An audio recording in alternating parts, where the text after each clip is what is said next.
nerve transmits the information from the nerve itself to the muscle, and how the transmission is important to get the action potential from the nerve to the, it was called the end plate, which is actually the muscle itself. We watched that short little video, and I know I've said this many times that it is always helpful to watch a video if you get confused about something.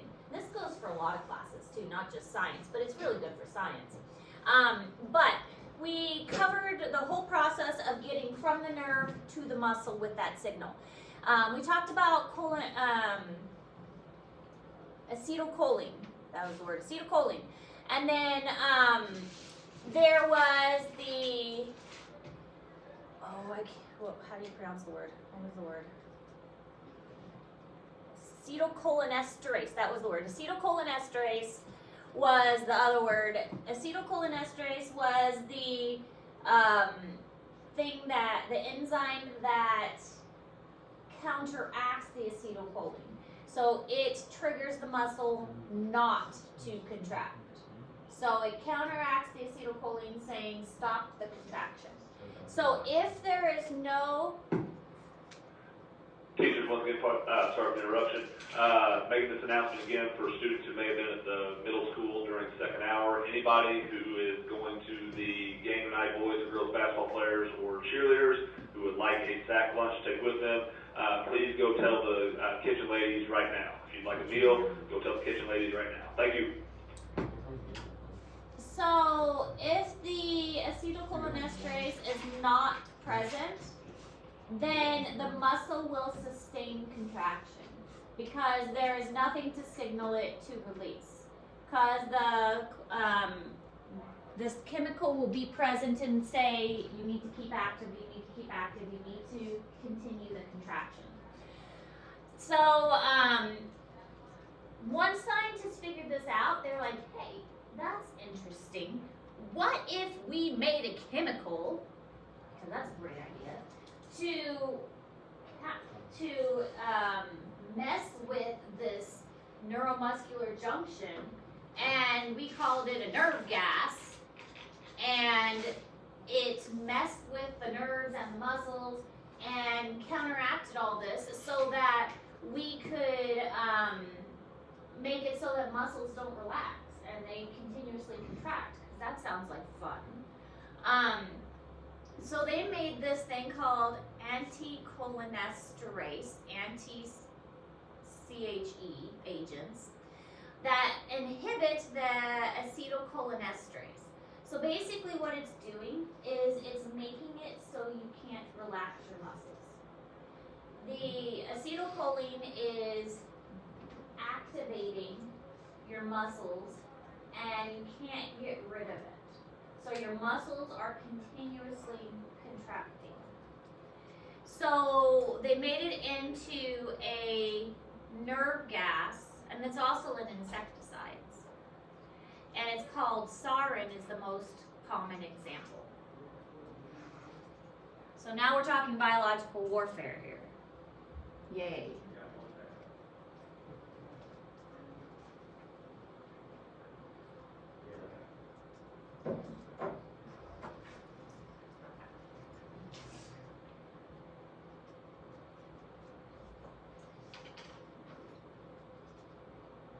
Acetylcholine, like the contractions, you know, and acetylcholinesterase, like the relaxation? Well, so yeah, the acetylcholinesterase, anything ending in ASE is an enzyme.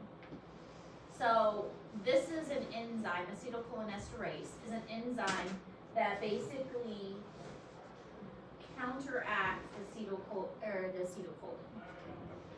Yes, and it triggers relaxation. Acetylcholine should trigger contraction? Yes. Because it's released from the nerve to trigger the muscle to contract. Acetylcholinesterase says, nope, let's stop the contraction.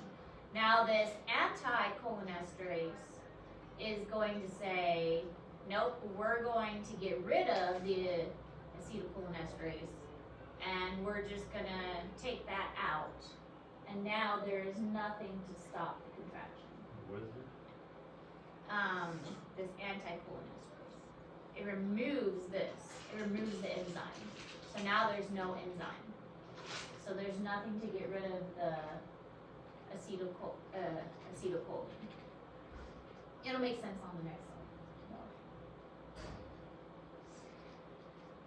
The next slide will make a little more sense.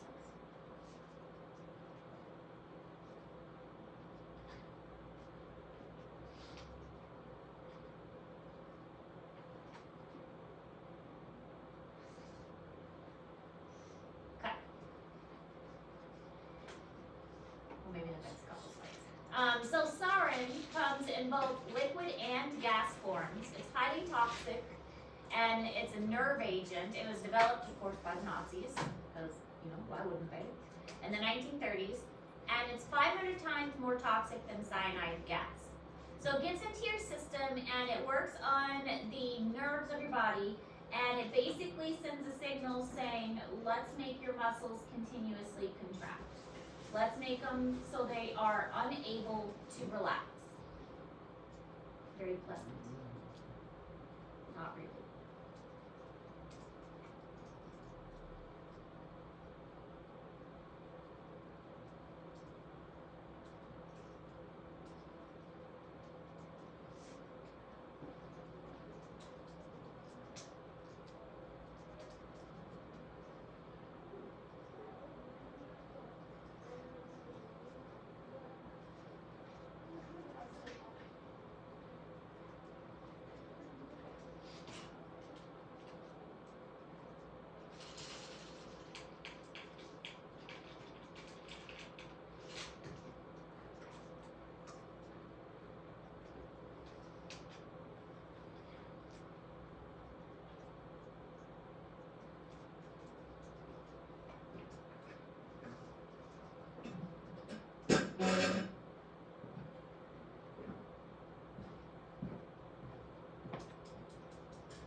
Issues? On the Oh. left. I was looking here and I just couldn't.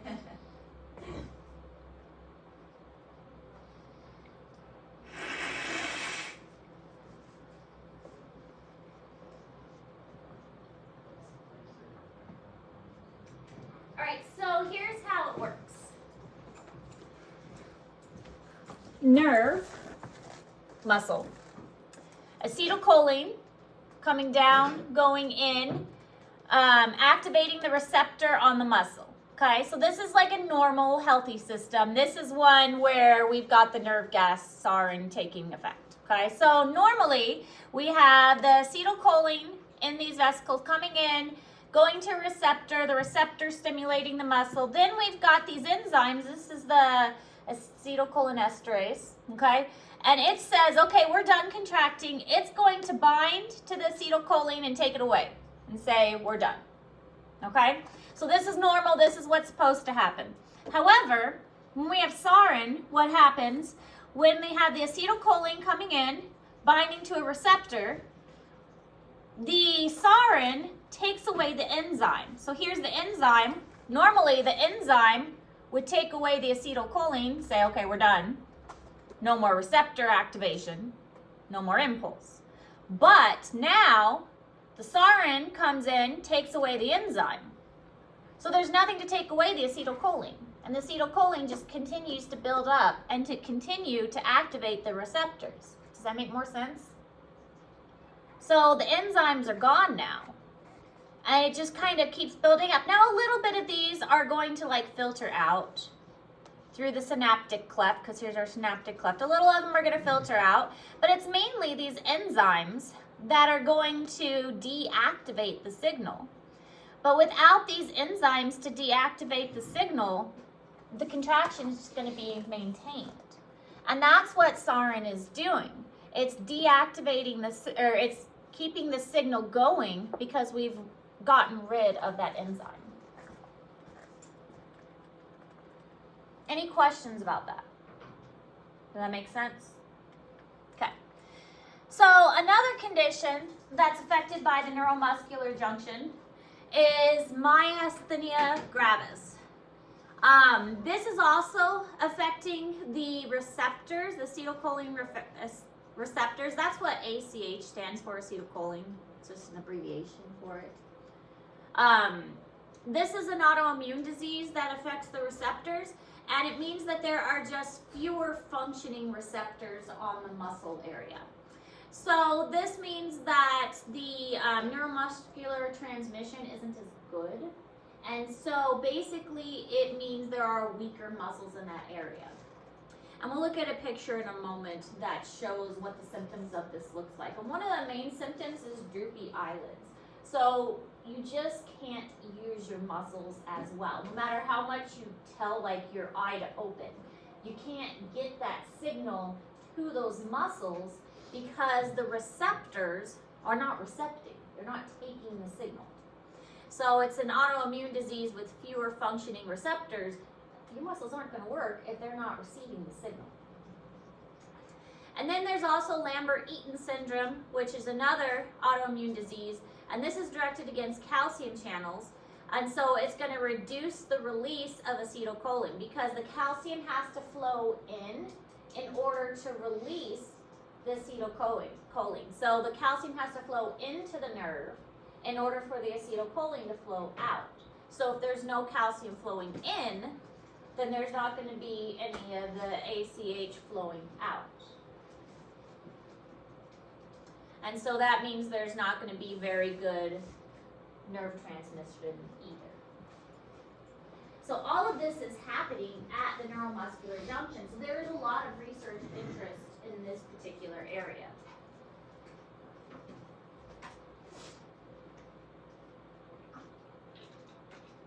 If signals don't get passed from the nerve to the muscle, not going to have much luck with those muscles.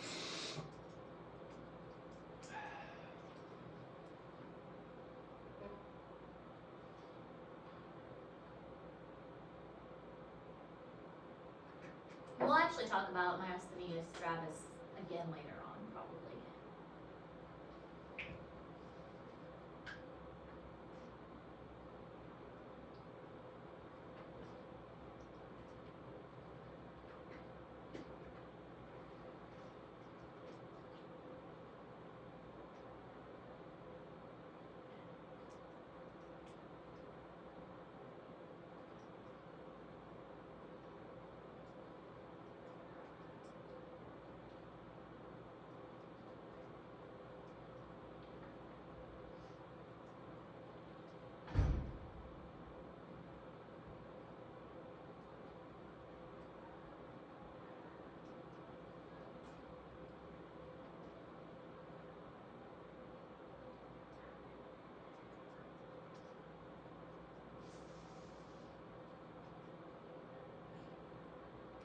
Alright, so here's myasthenia gravis.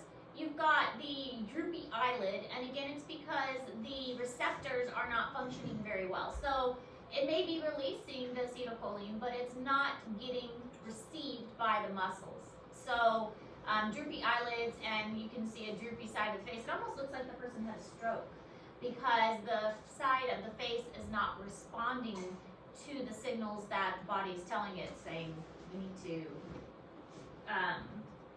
position this face in a certain way, and the body can't respond to that.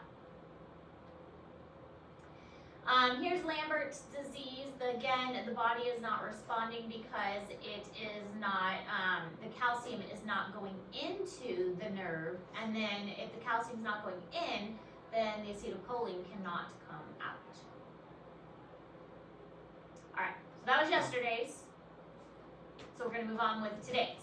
So with today's information, we're going to move on to how the muscle actually contracts. So yesterday we were talking about the neuromuscular junction and how the signal goes from the nerve to the muscle. Now we're expanding on that. So the signal has gotten to the muscle. Now what happens once it actually gets to the muscle? This is the next part. So this is in Google Classroom.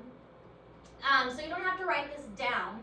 But also it's kind of small, so it's hard to see. But I like this because it was another one of those step-by-step kind of summaries.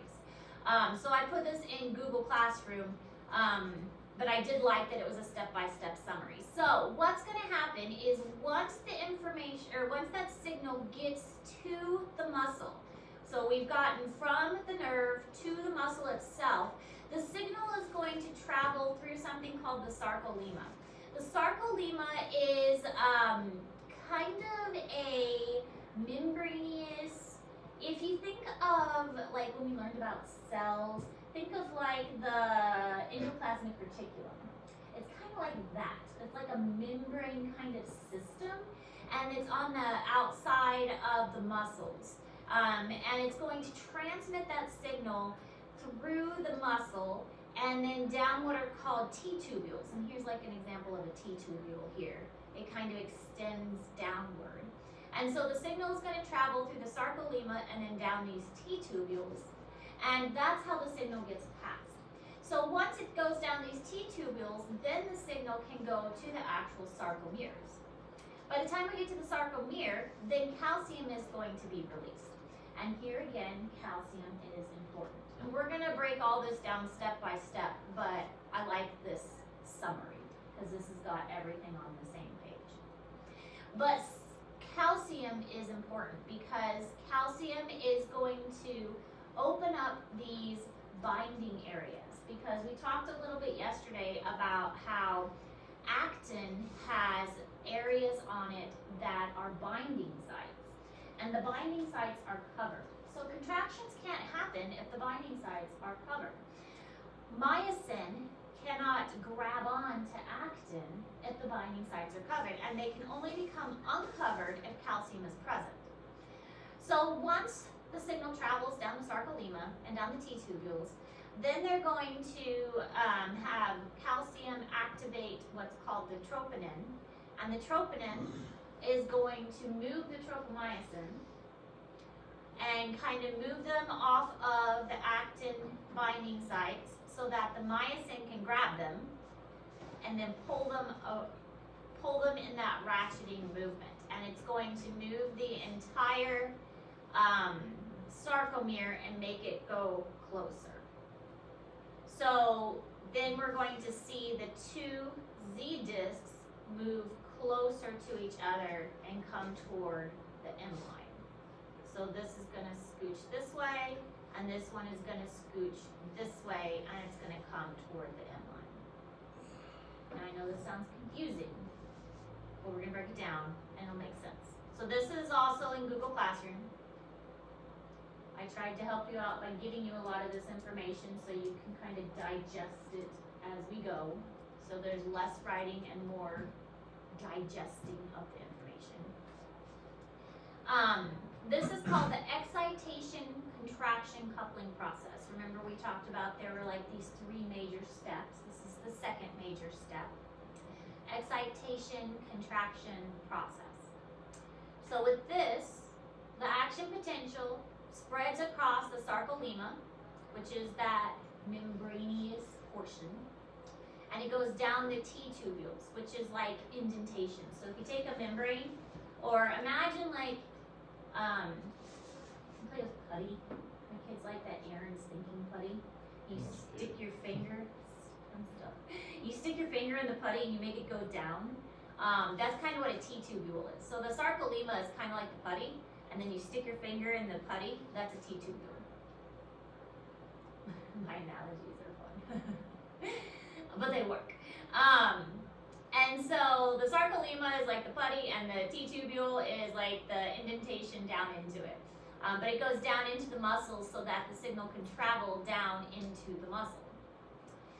And then this is eventually going to be, the signal is going to activate the calcium, and the calcium is released into the sarcoplasma, because we have the sarcolemma, then we have the sarcoplasm, and this is going to bind to the troponin, which is on the actin. The troponin is going to change and kind of rotate on the actin, and it's going to expose the binding sites on the actin. So it's going to rotate the tropomyosin away so that the binding sites on the actin are available, and now the myosin can bind to it. And we're gonna watch a couple videos that are also going to help with this, because really the best way is to watch videos to help this make sense.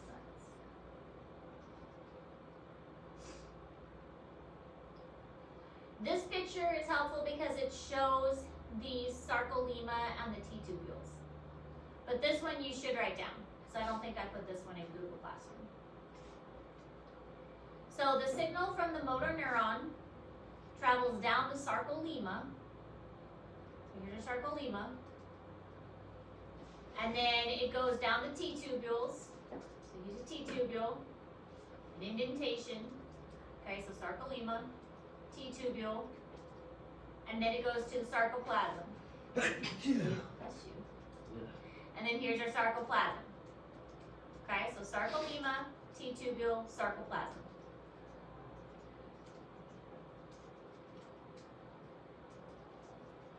Bless you.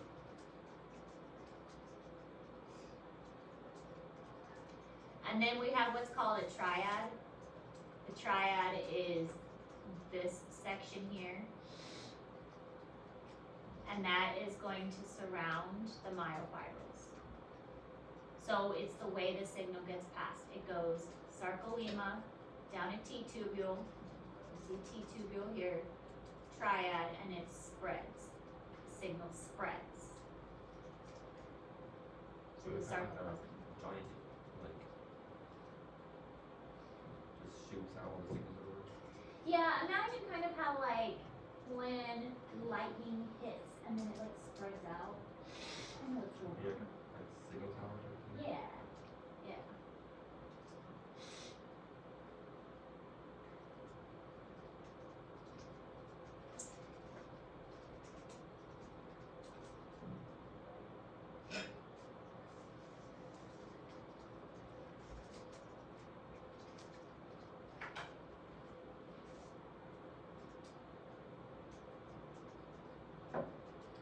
But it also like travels in a certain way because your muscles need to contract in a certain pattern too.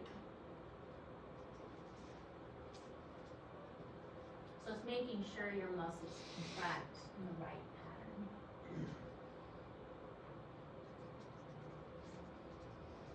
Our bodies are complicated. And it all happens without us, like, I mean, we think about moving our muscles, but all we do is, think, oh, move your finger, and then all this happens.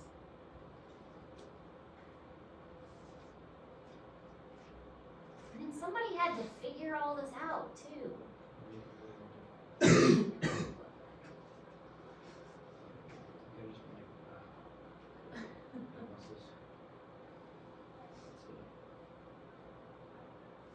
Every time you make a movement, all this happens. Think of all the movements you do. You're just sitting there typing away. All these movements. All this happens every time. This is another way to visualize it. You've got your nerve here, acetylcholine being transmitted. Here's your here's your neuromuscular junction, your receptors. It's going down the sarcolemma. Sometimes I get sarcolemma and sarcoplasm mixed up. Sarcolemma. And then it goes down a T-tubule and it gets transferred to the sarcoplasmic reticulum. And then eventually we've got our actin here attached to the Z-line. Here's our troponin and tropomyosin, and the myosin here with our myosin heads. It's got to be activated and the calcium has to bind to the troponin. And basically it makes it like swivel. When it swivels and turns, it rotates the tropomyosin out of the way. So like it twists. And when it twists, it makes this, the active sites out of the way so that the myosin can bind. Alright, this one is in Google Classroom, so you don't have to write this down. This is number 3. Contraction relaxation cycle. Okay, so now we've got the binding sites open, because we got the calcium bound to the troponin. Okay, so now it's exposed to the tropomyosin moved away. now we can have the myosin attached to the actin. And the way this does this is we have to have some ATP. We gotta have energy. Energy is important. We'll talk later next week about where we get the energy from, because there's a couple ways we can get energy. We'll talk about that next week. But myosin is attaching to the actin. The actin stays in place, but the myosin has those heads, and it's going to attach to them now that the sites are open. This changes the conformation of the myosin. So the myosin basically like pops its little head up and attaches to the actin. And when the ATP changes to ADP, this is called the power stroke because it like pulls it and makes that ratcheting thing we talked about. So it pulls it in what's called the power stroke, and it's going to pull the actin toward the center and make the sarcomere smaller. So it's starting that contraction just a little bit, and by the power stroke. Then the ATP, it's going to release the ADP, but now ATP can bind again. So it can do another power stroke. So it's going to do it several times. The myosin's going to go up, it's going to get an ATP, it's going to grab, it's going to pull, do that power stroke, it's going to release the ADP, and then it's going to relax again, and it's going to go up, grab another piece of the actin and pull it again, just like a ratchet. It's going to do it several times. So the myosin detaches and returns the myosin to its active state, and this single event creates what is called a muscle twitch. So one muscle movement is called a muscle twitch. Now muscles twitch multiple times to make a contraction.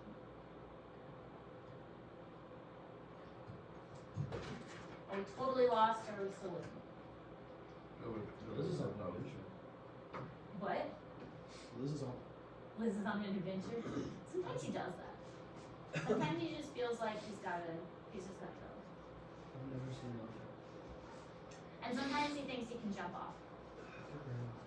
Occasionally, like at home, I put him on, we have like a little ledge next to the stairs, like a little landing, and he decides he's gotta jump off the landing. It's just one stair level, so he's not gonna hurt himself. Okay, you should write all of that down. But you can see I put a little animation of how this is working. And see how the myosin heads are pulling the actin strand. But all of this is important. That's what the big red arrow means.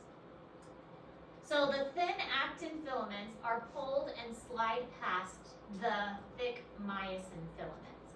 The actin ones are being moved by the myosin. So really the myosin stay in place and the actin ones are moving past. This is actually called the sliding filament model theory. So sliding filament model is what this is called. But the actin are not really doing anything. They're there. It's the myosin doing the pulling. But the myosin are the ones that are staying in place. The myosins are pulling, the actins are being pulled. This only occurs when the myosin binding sites are exposed, and the myosin binding sites are only exposed when calcium is there. And the calcium moves the troponin and the tropomyosin away. The binding sites are normally covered by tropomyosin. Calcium binds to the troponin, moves the tropomyosin, and the myosin heads binding form what's called a cross bridge. And you can see the little animation when the cross bridge is formed.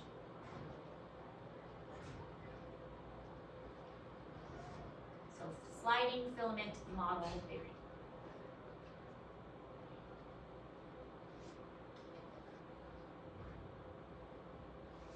And it can be repeated multiple times as long as calcium is present, and calcium will be present as long as the signal is sustained.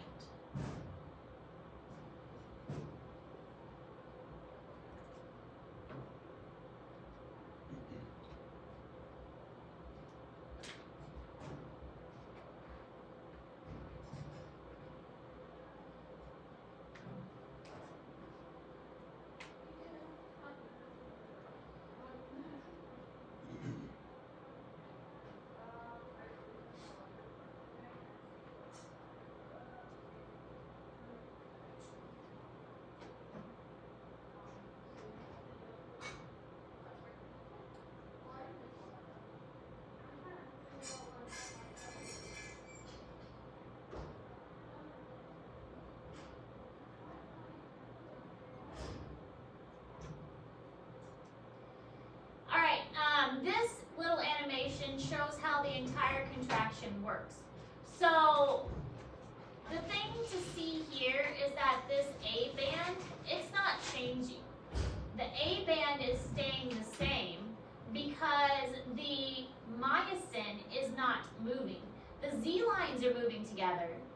The I band is getting smaller, but the A band, which is the myosin is staying the same. The H zone is also shrinking. Everything is shrinking except the A band, which is the myosins, because the myosins are pulling everything together. And the myosins are joined in the middle at the end line. But everything else is coming together. And you'll also notice that there's only so much contraction that can happen. They're meeting in the middle. And once they meet in the middle, they can't physically contract anymore. There's nowhere else for them to go. They meet in the middle and then they have to stop. So a contraction can only happen so much. You can only squeeze so hard. I mean, you can try to squeeze harder. I mean, eventually you can strengthen your muscles so that you can eventually increase your grip. But there's only so much squeezing you can do until you train yourself to squeeze more. So it's because of the way that the muscle is made, they meet in the middle, and that's as far as it goes. But the A band stays the same. So this is taking it step by step, looking at it close up. Here's our actin, here's our myosin. The myosin head is tightly bound to the actin in the resting phase. So here we are, the troponin and tropomyosin, they've moved away. We've got, it's resting, it's bound, and it's bound to the active site because it has been exposed. But we have nothing bound right here. There's no ATP bound here yet. So even though we've got it bound, there's no energy to make this move. So we need ATP now in order to actually pull the actin.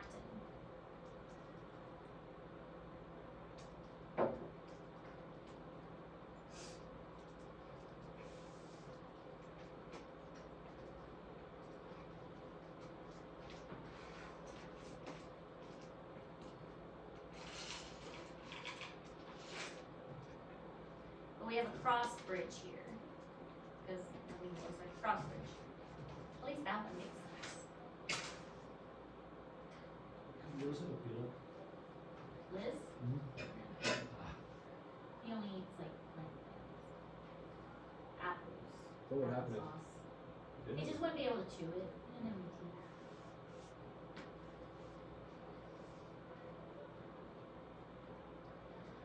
Myosin changes conformation, releases actin. So you have, when ATP is present, it causes the release and causes the head to kind of cock backwards. But you have to have ATP to bind to it in order for that to happen. So once ATP comes in, then we can see some action take place.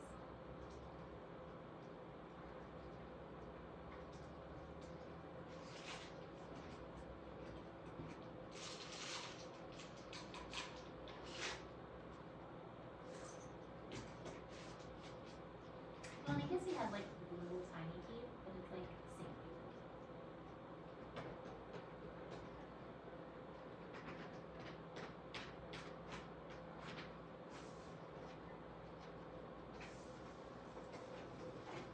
How did he get up to the top of that box? He can climb. Not very good. He's got short arms, so I didn't. Yeah. He's not very good at it, but he's good. Alright, so the ATP gets broken down into ADP, and when that happens, the ADP and phosphate remain bound to the myosin. So they get broken down, and it provides energy by hydrolysis. We talked about hydrolysis a little bit back at the beginning of last semester. But it gets broken down, and it's going to basically kind of cock or prepare the myosin.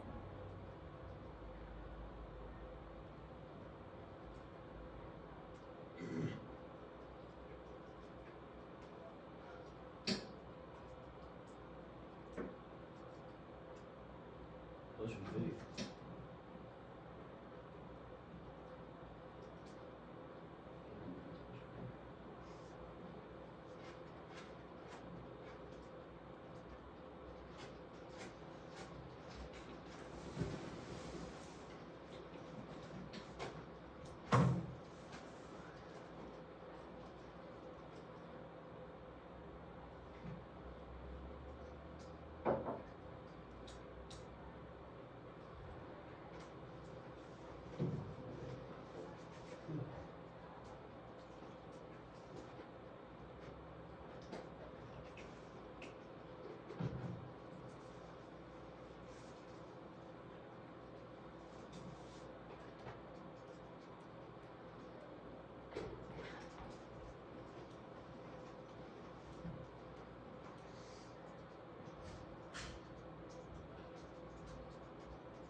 And then the myosin head is going to bend to the new bind to the new actin, so it kind of extends and binds like backwards, goes farther back.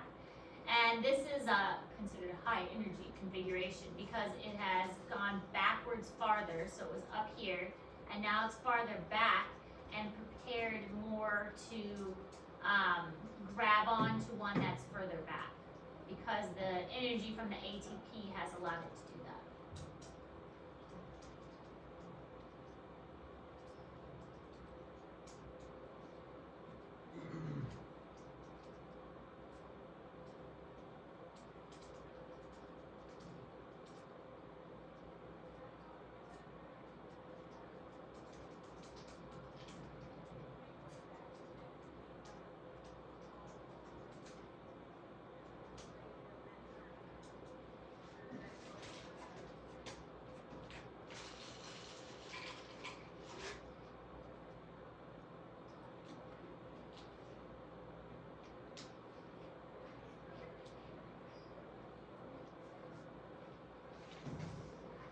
Wait, what is this whole like list of things? Is it last This is how the myosin is binding to the actin, So when is the step by step.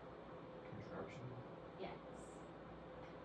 How it's binding step by step the myosin to an actin to make an actual contraction. And then for relaxation, would this be the opposite of this? Is what? Or relaxation would be the opposite of this? Or is there different things we don't know there? Relaxation, it basically just releases and it goes back. Because this is not a normal position for it. It doesn't, Yeah, okay. it doesn't push it back. Yeah, yeah. Yeah, It would just stop doing it. yeah. Okay. Because muscles don't push, they just, Yeah.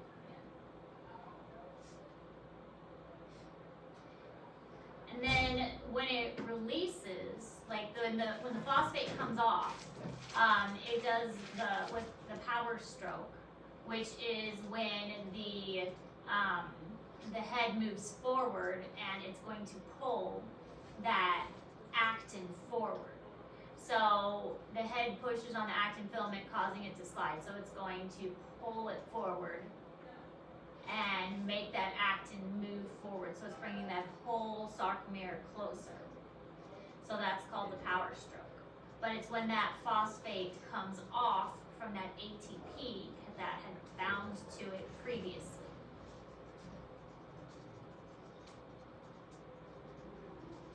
It makes the whole actin come closer to that midline, the M line.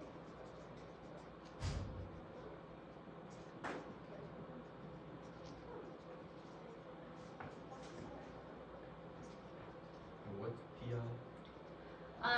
Inorganic phosphate. You get that when the ATP turns into ADP, because then you have that extra phosphate in line. Oh. Because with ATP turned into ADP, it Mhm. would just be. It's the extra phosphate that came off it. Because it was try. Yeah. Mm-hmm. You got an extra I would phosphate. be bi. I don't know why it's diphosphate too. I don't know why they don't call it adenosine biphosphate. I mean, it could be.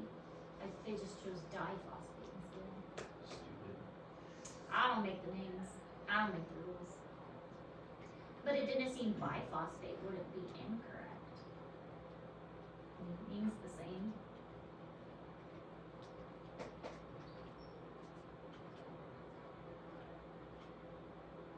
Would you like some more? No. I'll have some.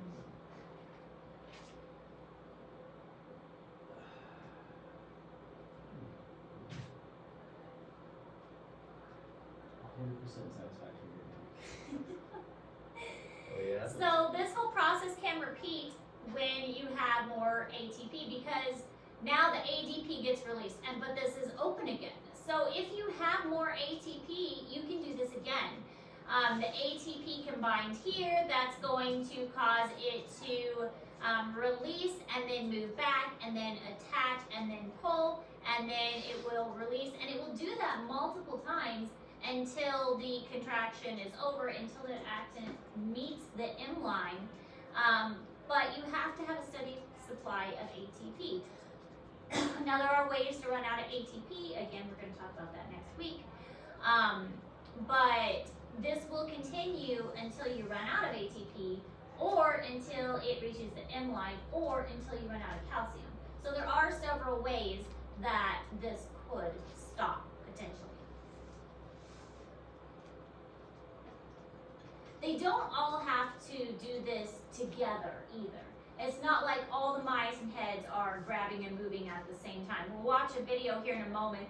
The myosin heads are not synchronized. They kind of just, move individually of each other.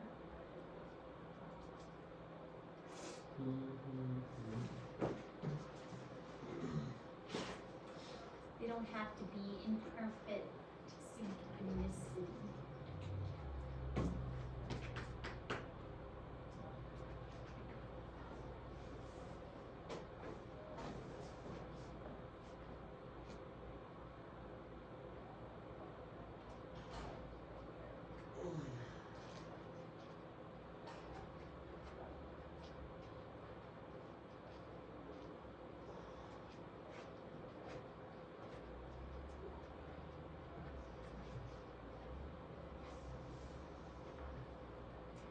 This is, I do believe I put this in Google Classroom for you. So I wanted you to have the step-by-step with the description. So I'm not going to go over this because it's exactly what we said. But I do like how it shows the picture and it tells you step-by-step. But it's basically everything you wrote down. So this is in Google Classroom for you. Step-by-step direction, or step-by-step information with the picture right next to it. So this is also in Google Classroom. This is the same as what was at the beginning. I just copied and pasted it. So we already talked about this, taking it step by step. So at the end there, oh, no, never mind. This is the ending process. So never mind. So when you're done, there is no longer an action potential. So there is no longer acetylcholine. And the acetylcholinesterase will be removed, or will remove the acetylcholine. So that means the calcium gates will close, and all of this Google Classroom, which is the sarcolemma and the sarcoplasmic reticulum, all of that will no longer have calcium. So if there's no calcium, then that means that the troponin and the tropomyosin will cover over the actin binding sites. And if the actin binding sites are covered, then the myosin heads cannot grab onto them anymore. So it's all a chain reaction. So if the myosin heads can't grab on anymore, then the myofilaments kind of slide back to their resting state and a muscle relaxes. Okay, so it's all kind of like a chain reaction. I'm trying to get to the videos. Okay, this is the video. But About out of time. we are about out of time. We don't have enough time for one video. They're short videos. Yeah, we got enough time for video.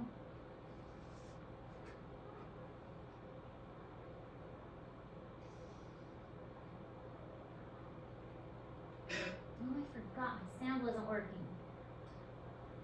Why is my sound not working?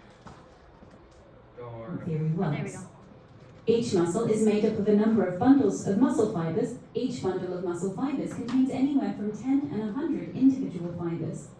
Each muscle fiber itself contains cylindrical organelles known as myofibrils, which themselves are bundles of proteins called actin and myosin. Surrounding the myofibril, there is a network of tubules and channels called the sarcoplasmic reticulum, where calcium is stored. Each myofibril can be broken down into functional repeating segments called sarcomeres. If we look at a two-dimensional model of a sarcomere, it consists of actin and myosin. When a nerve impulse arrives at the muscle, it causes a release of a chemical called acetylcholine. The presence of acetylcholine causes depolarization, enabling calcium to be released from the sarcoplasmic reticulum. The calcium binds to troponin, changing its shape, and so moving tropomyosin from the active site of the actin. The myosin filaments can now attach to the actin, forming a cross bridge. The breakdown of ATP releases energy, which enables the myosin to pull the actin filaments inwards, contracting the muscle. This occurs along the entire length of every myofibril in the muscle cell. When an ATP molecule binds to the myosin head, the myosin detaches from the actin and the cross bridge is broken. When the ATP is then broken down, the myosin head can again attach to an actin binding site further along the actin filament and repeat the process. This repeated pulling of the actin over the myosin is often known as the ratchet mechanism. This process of muscular contraction can last for as long as there are adequate ATP and Ca+ stores. Once the nerve impulse stops, the Ca+ is pumped back to the sarcoplasmic reticulum and the actin returns to its resting position, causing the muscle to lengthen and relax.